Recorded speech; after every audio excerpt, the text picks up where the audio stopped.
Darren here with Engadget. We are taking a look at the Samsung Galaxy Nexus. This phone was just unveiled here in Hong Kong. It's the first smartphone to be announced with ice cream sandwich on board. So you'll see the slightly animated background there. Notice the new font. It's pretty subtle, but it does read really well. Curved display. We've seen these on a few phones before. Looks extremely crisp. Obviously, it's extremely snappy, going from pane to pane here. We're going to take a look. This is the apps menu here. Let's see, we got some widgets over here on the side. Oh, there we go. So let's see here. Let's try to drag this bookmark section onto the screen. So you put it here. So this is just a test sample phone here. There we go.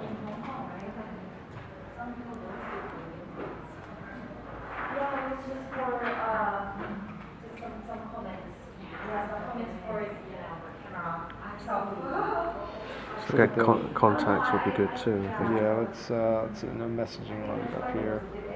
Let's just look at the browser. No internet setup here, unfortunately. Let's look at the dialer. You might use this phone to make phone calls. Imagine that. It's actually very beautiful. No call logs. Let's see here. So if you had contacts here, let's see if there's anyone named Greg. Unfortunately not. I thought everyone knew someone named Greg.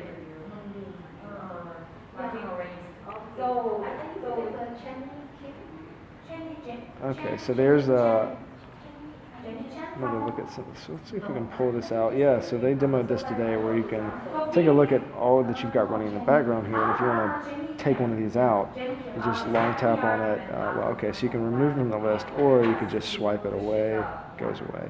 So here's a look at the camera.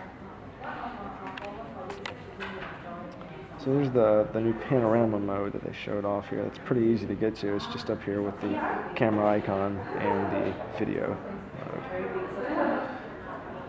You see these three LEDs, these status indicators here? So instead of having hard buttons, so that fades away, and then you can see there's three faint LEDs that you would tap and it would same as Honeycomb. Take you back out. Yeah, exactly. So you're seeing a little bit of the merging here that they're talking about. One Android for all, I guess.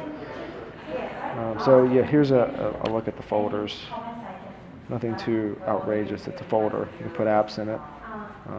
Keeps you from having a complete overload of apps on every screen. There's the status notification widget. Let's see what else. Let's dive into the settings a bit. New settings icon. Yeah, some definite UI changes here. So this is the data usage icon that they showed off. So you can set a mobile data limit. This is presumably for people on data tiers. Your mobile data connection will be disabled when this limit is reached. So that's pretty handy. If you know you have a limit each month and you definitely don't want any overages, set this up. So you can set these warnings, you can set the limits. That's extremely intuitive. You just pull this down. It tells you how many bytes you've used between what dates. No apps used during this period. It's a minty fresh phone.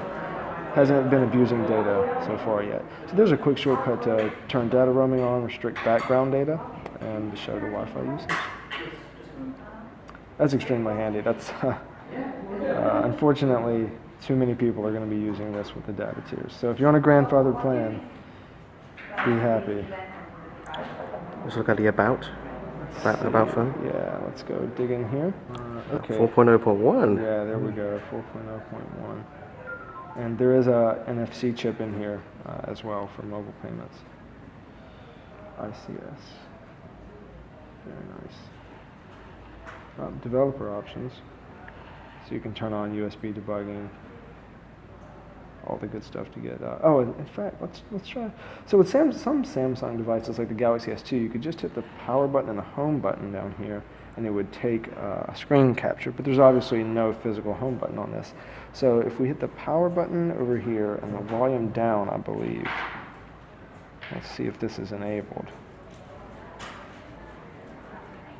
There it goes, right there. Okay, so you actually have to hold that. So screenshot saved to gallery there. You actually have to hold that a bit longer than you do on the Galaxy S2, but that's probably a good thing. So in your pocket, you just don't take a ton of screen grabs. So that took, I don't know, maybe 1 to 2 seconds. Very obvious when it has saved one.